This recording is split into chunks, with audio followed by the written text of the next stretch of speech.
In the last few years, we have witnessed an extraordinary acceleration of globalization across our world. Globalization has affected economies, culture, music, fashion, diet, entire lifestyles. New technologies have vastly expanded opportunities for students and individuals to have access to new and information in a huge range of languages. I envy young people of today.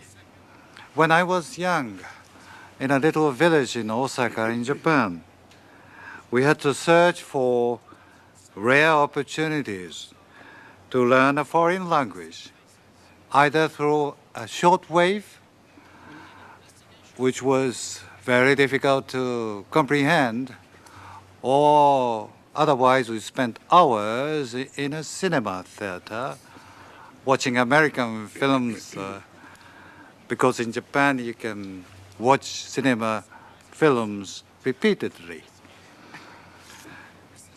But today, anyone with access to a computer and a connection to internet can learn a language. Any languages are available.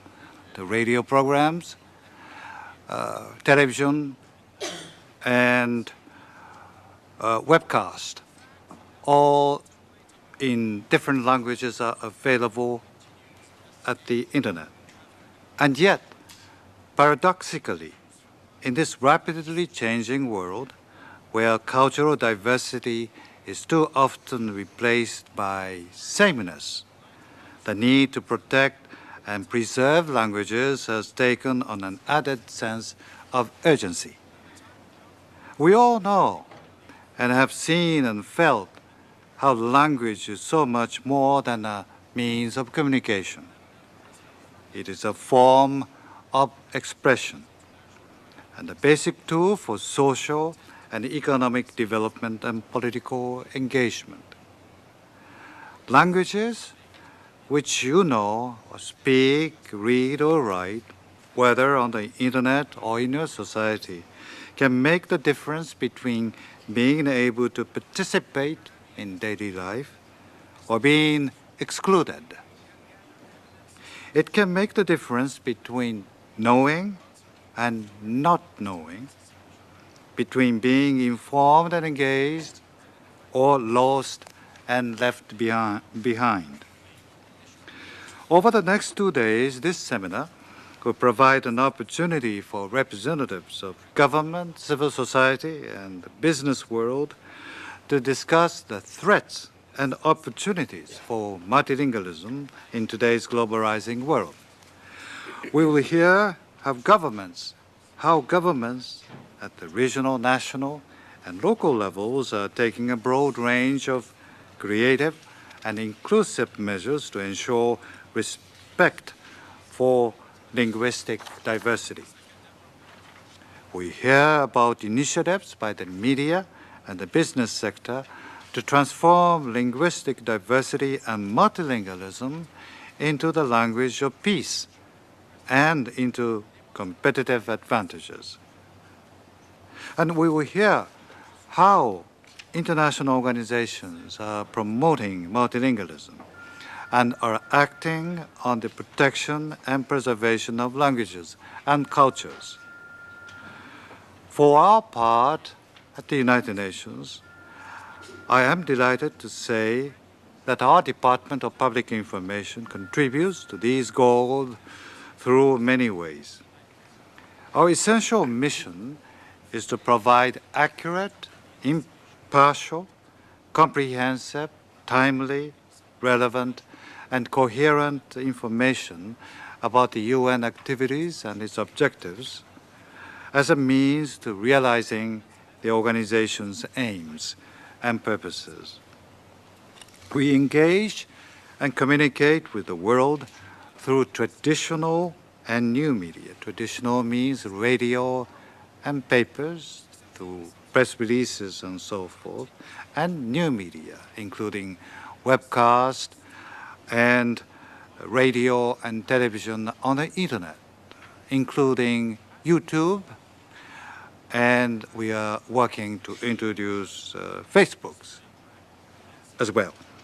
And these in the 6 official languages of the United Nations.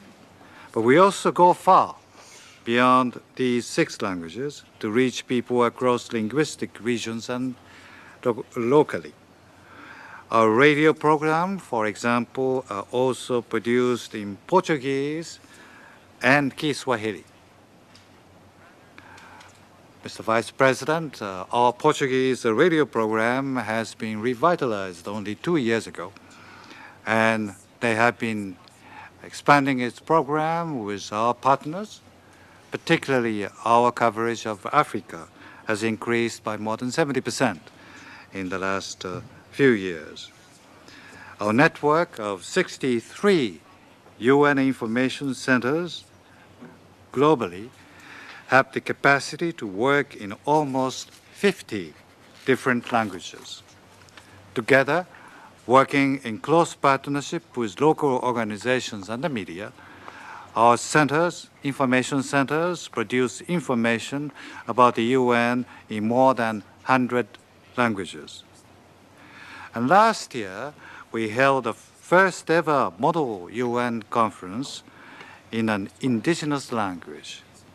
The conference, which was organized in cooperation with the University of Aquino, took place in Bolivia in the Aymara language, a language spoken by almost a quarter of the population there.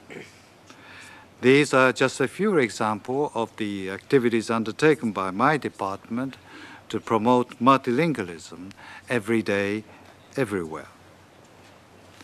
The International Year of Languages has provided us with excellent additional opportunities to focus on multilingualism.